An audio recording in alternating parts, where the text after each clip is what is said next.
नमस्कार दोस्तों, आज के हमारे इस वीडियो में हम आपके लिए ऋषि पंचमी की व्रत कथा और ऋषि पंचमी की पूजा विधि लेकर आए हैं। हरतालिका तीज के 2 दिन बाद और गणेश चतुर्थी के 1 दिन बाद ऋषि पंचमी मनाई जाती है। भाद्रपद माह की शुक्ल पक्ष की पंचमी तिथि को ऋषि पंचमी का व्रत रखा जाता है। साल 2023 में ऋषि पंचमी 20 सितंबर 2023 दिन बुधवार को है।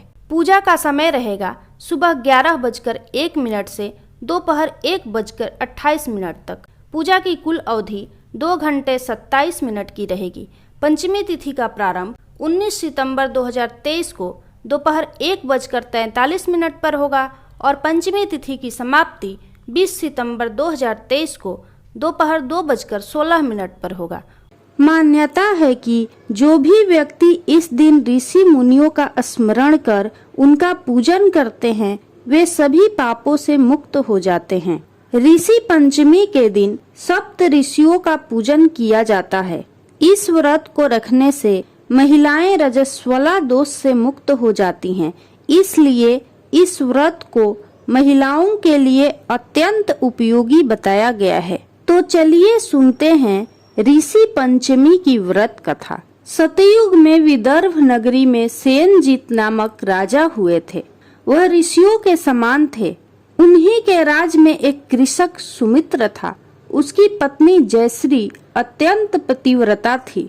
एक समय वर्षा ऋतु में जब उसकी पत्नी खेती के कामों में लगी हुई थी तो वह रजस्वला हो गई। उसको रजस्वला होने का पता लग गया, फिर भी वह घर के कामों में लगी रही। कुछ समय बाद वह दोनों स्त्री पुरुष अपनी अपनी आयु भोग कर मृत्यु को प्राप्त हुए। जयश्री तो कुतिया बनी और सुमित्र को रजस्वला स्त्री के संपर्क में आने के कारण बैल की योनि मिली। क्योंकि ऋतु दोष के अतिरिक्त इन दोनों का कोई अपराध नहीं था, इसी कारण इन दोनों को अपने पूर्व जन्म का समस्त विवरण याद रहा। वे दोनों कुतिया और बैल के रूप में उसी नगर में अपने बेटे सुचित्र के यहाँ रहने लगे। धर्मात्मा सुचित्र अपने अतिथियों का पूर्ण सत्कार करता था। अपने पिता के श्राद्ध के दिन उसने अपने घर ब्राह्मणों को भोजन के लिए नाना प्रकार के भोजन बनवाए। जब उसकी स्त्री किसी काम के लिए रसोई से बाहर गई हुई थी तो एक सर्प ने रसोई की खीर के बर्तन में विष वमन कर दिया। कुतिया के रूप में सुचित्र की माँ कुछ दूर से यह सब देख रही थी। पुत्र की बहू के आने पर उसने पुत्र को ब्रह्म हत्या के पाप से बचाने के लिए उस बर्तन में मुंह डाल दिया। सुचित्र की पत्नी चंद्रवती से कुतिया का यह कृत्य देखा न गया और उसने चूल्हे में से जलती लकड़ी निकालकर कुतिया को दे मारी।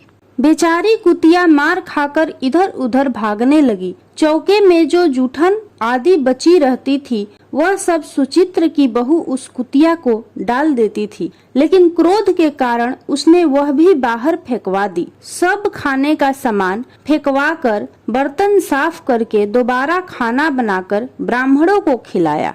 रात्रि के समय भूख से व्याकुल होकर वह कुतिया बैल के रूप में रह रहे अपने पूर्व पति के पास आकर बोली, हे स्वामी, आज तो मैं भूख से मरी जा रही हूँ।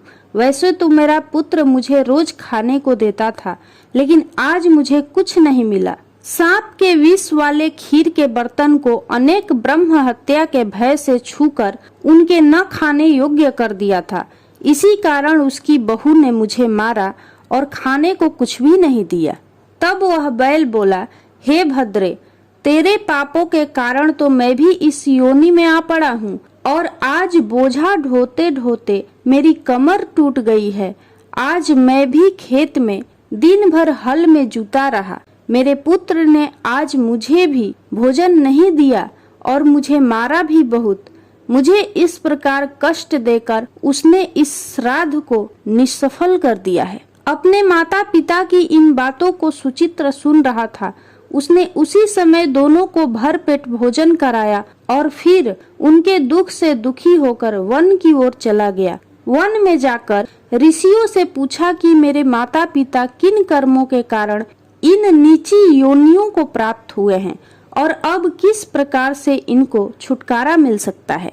तब सर्वोत्तमा ऋषि बोले, तुम इनकी मुक्ति के लिए पत्नी सहित ऋषि पंचमी का व्रत धारण करो तथा उसका फल अपने माता पिता को दो।